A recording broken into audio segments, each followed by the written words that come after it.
Nipo na mwenye shughuli yake, yeye ni mratibu wa shughuli zote zinazohusiana na masuala ya mazingira. Niko naye hapa tena kujitambulisha kwa majina na katika zoezi hili amelioneje? Asante. Kwa majina naitwa Emmanuel Upamba, mratibu wa mazingira katika wilaya ya Kilosa.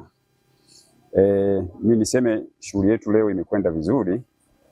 Ni wiki ya kampeni ya mazingira. Ndio. Mwitikio katika jamii umekuwa mkubwa na jamii imeweza kuelewa nini maana ya mazingira. Kwa hiyo lengo letu kubwa ni kuhakikisha kwamba kila mwanajamii anafahamu athari za mazingira. Sasa hivi tuna mabadiliko ya tabia nchi. Kwa kama hatujaweza kuyatunza mazingira, basi hii athari ya mabadiliko ya tabia nchi itaendelea kutusumbua. Kwa lengo letu kubwa zoezi leo ni kuhakikisha kwamba kila mwanajamii anafahamu nini maana mazingira, na tumepanda miti katika eneo letu hili la zahanati, na ni wiki endelevu ambayo tunatamani tutatembea nyumba hadi nyumba, na tuna miti ambayo isiyopungua 400 ambayo tutagawia kwa wanajamii ili waweze kuipanda na kuendelea kuhifadhi mazingira.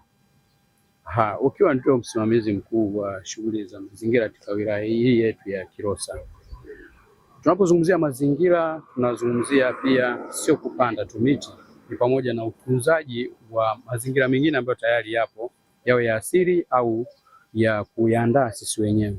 Una rai gani kuwaambia wananchi kuhusiana na swala zima la ukataji wa miti ovyo?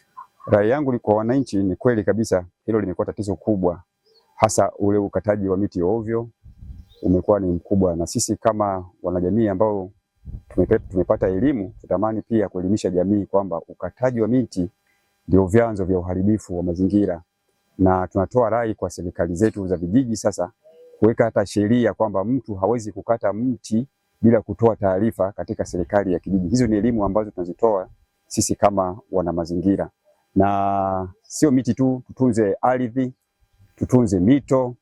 Hiyo yote tukiitunza, basi mazingira yetu yanaweza kawa salama. Tunatamani kuwa na Tanzania ya kijani, hilo linawezekana. Tukirudi katika zoezi hili la leo ambalo limepita muda sio mrefu, mwitikio kwa wananchi wa Mandera, kijiji cha Mandera, mwitikio wao ulikuwaje? Mwitikio ulikuwa ni mkubwa sana. Tumefika maeneo haya kama unavyoona, tuko maeneo ya zahanati ambayo pia tupo kwa ajili ya kuweka mazingira mazuri, sababu hii zahanati yetu ina mwendelezo wa kujengwa. Kwa mwitikio umekuwa mkubwa wa mama kwa wababa, vijana. Mwitikio umekuwa mkubwa wa kuhakikisha kwamba tunayatunza mazingira, na wanasema kauli mbiu tuyatunze mazingira ili yatutunze. Kwa mwitikio umekuwa mkubwa kwa wanakijiji, na hasa kwa sababu tumekuwa tukitoa hizo elimu imeanza kuwaingia, na sisi kama jukumu letu kama wana mazingira bado tunaendelea na elimu kuhakikisha kwamba watu wanaelimika zaidi, kwa sababu wanasema elimu haina mwisho, ili tuweze kuyatunza mazingira yetu vizuri. Asante na kushukuru sana. Asante sana. Siku ya upandaji miti duniani, Mandera ya kijani, Mvomero ya kijani, Magole ya kijani, Kilosa ya kijani, Morogoro ya kijani, Tanzania ya kijani, inawezekana.